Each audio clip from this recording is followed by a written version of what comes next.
नमस्कार दर्शकों, मैं ज्योतिषी रमन कुमार आपका स्वागत करता हूं। दर्शकों, आज मेरे हाथ में है पीतल के बर्तन। आज मैं आपको धनतेरस का असली मतलब और असली उपाय आपको बताऊंगा।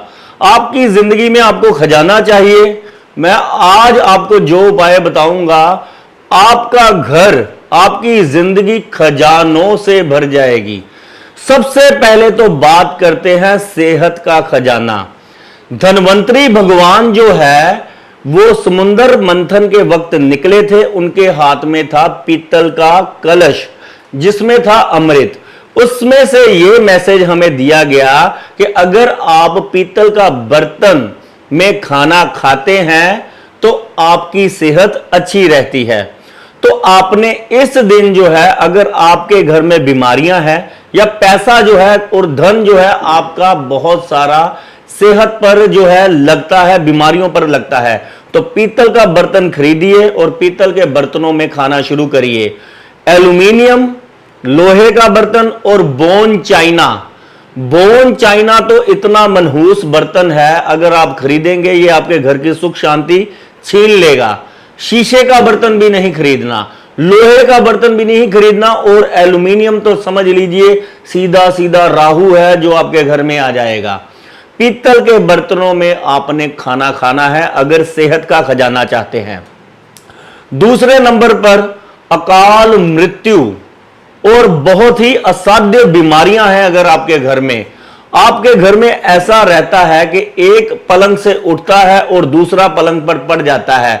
बहुत सारे ऐसे घर हैं जहां पर लोग बहुत ही गंभीर बीमारियों से जूझ रहे हैं, जैसे कैंसर है, जैसे लंग्स यानी कि कोई प्रॉब्लम है, किडनियों की प्रॉब्लम है, ब्रेन हैमेज है, लकवा है, पैरालिसिस है, या बहुत ही ऐसी असाध्य बीमारियां जिनका बहुत ही हमारी जिंदगी पर बुरा प्रभाव पड़ता है।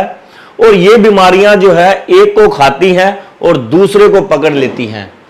तो आपने क्या करना है, अपनी उम्र का उसकी पूजा करनी है जिसके पास हमारी सांसों का खजाना है, भगवान यम महाराज के लिए आपने शाम के वक्त 6:13 से जो है स्थिर लगन स्टार्ट हो रहा है। इसी मुहूर्त में आपने जो आप खजाना समझते हैं, जिसका धनतेरस के साथ कोई संबंध नहीं है, अगर यम भगवान की आप पूजा करेंगे तो आप यकीन मानिए कुबेर के बाद जो सबसे ज्यादा धनवान कोई देवता है वो यम भगवान है, जिसके पास हमारी सांसों की जो है खजाना भी है और उसके पास धन भी है। यम भगवान की अगर आप पूजा करते हैं तो धनवान भी और सेहतवान भी आप बनेंगे। तो इनके लिए आपने क्या करना है, अपने द्वार पर अलग अलग यानी कि अपने द्वार के कोनों पर आपने 2 दिए जलाने हैं और यम भगवान की पूजा करनी है, आरती करनी है। इंटरनेट पर और बहुत सारी ऐसी पुस्तकें मिलती हैं जहां पर भगवान की जो है आपको आरती सुनने में मिल जाएगी। अगर मैं बोलना शुरू करूंगा तो एपिसोड बहुत ज्यादा लंबा हो जाएगा। तीसरे नंबर पर जो आप धन कहते हैं, जिसका धनतेरस के साथ कोई संबंध नहीं है, धनवंतरी, धन और तेरस क्या है, 13वीं, अपनी 13वीं ना हो जाए इसलिए धनवंतरी भगवान की पूजा की जाती है कि 13वीं से बचने के लिए। तो धनवंतरी भगवान की अगर आप पूजा करते हैं तो आपको उम्र का वरदान मिलता है, और साथ ही में ये अगर बर्तन आप अपने घर में नहीं घुसाते तो आपको जो है सेहत का वरदान मिलता है। और जो आप माया के पीछे भाग रहे हैं, जो आप पैसों के पीछे भाग रहे हैं, उसके लिए भी अचूक उपाय मैं आपको दे देता हूं। अगर आप इस दिन अगर करना चाहे तो ये उपाय आपके लिए बहुत ही श्रेष्ठकारी साबित होगा। सबसे पहले तो आपने गणपति महाराज की पूजा करनी है। 6:13 से लेकर आपने यम भगवान की पूजा से पहले गणेश भगवान की पूजा करनी है, फिर यम भगवान की पूजा करनी है, और तीसरे नंबर पर आपने 7 प्रकार का अनाज लेना है।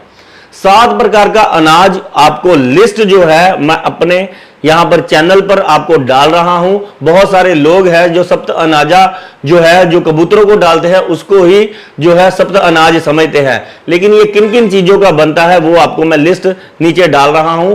ये चीजें आपने लेकर इनको मिक्स कर कर आपने पीपल पर काले कीड़े मकोड़ों को डालनी है जाकर।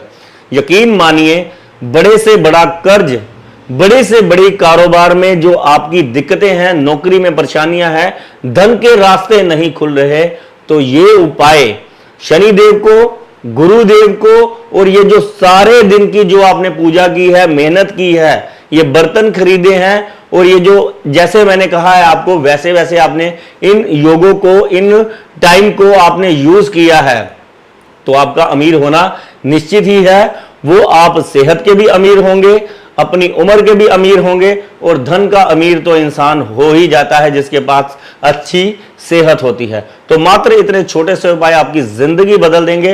और इस दिन से आगे जो मैं उपाय देने वाला हूं, जैसे बहुत सारे लोगों के मैसेजेस आ रहे हैं, दिवाली कब है, कोई 30 को, 31 को कह रहा है, कोई 1 को कह रहा है, और उस दिन कौन से गिफ्ट देने हैं और उस दिन कौन से गिफ्ट नहीं लेने या देने हैं।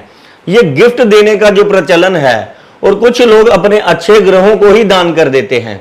जैसे कोई किसी के होरोस्कोप में अच्छा शुक्र ग्रह है, वो उठाकर जो है कपड़े दान करना शुरू हो जाता है। किसी को शर्ट गिफ्ट कर दी, किसी को कोई आभूषण गिफ्ट कर दिया, चांदी का कोई ब्रेसलेट गिफ्ट कर दिया, चांदी का कोई बर्तन गिफ्ट कर दिया।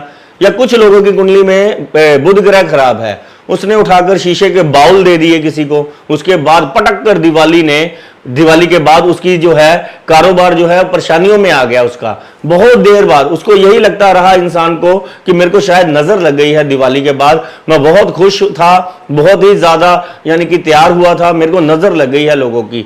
आप अगर अपने अच्छे ग्रह का दान कर देंगे, और कुछ लोग जैसे जिनकी कुंडलियों में राहु शनि बहुत ही बढ़िया प्लेसमेंट में है, बढ़िया भावों में है, बढ़िया नक्षत्रों में है, वो ड्राई फ्रूट उठाकर भेजने लग पड़ते हैं। मेरे पास भी बहुत सारे लोग ड्राई फ्रूट का गिफ्ट देने आते हैं, चॉकलेट्स का गिफ्ट देने आते हैं, यानी कि रेडीमेड जो है कोई कपड़े की लेंथ देने आ जाते हैं, कई बार कुछ चांदी के गिफ्ट भेजते हैं। तो ये चीजें आप अपनी कुंडली के अकॉर्डिंग दान करिए, जिसको भी आपने दान करनी है। कहीं आप अपना अच्छा ग्रह ना दान कर दें जिसकी वजह से आपकी दिवाली जो है दिवाले में ना जो है कन्वर्ट हो जाए। ये आपके पास बुद्धि है, ऐसा नहीं है कि आपके पास बुद्धि नहीं है, तो इसका प्रयोग करिए और फालतू जो है जो बातें हैं सुनने की ओर ना जाएं। और ये उपाय अगर आप करेंगे तो निश्चित तौर पर आपको दिवाली पर बहुत ही बढ़िया रिजल्ट मिलेंगे। धन्यवाद, नमस्कार।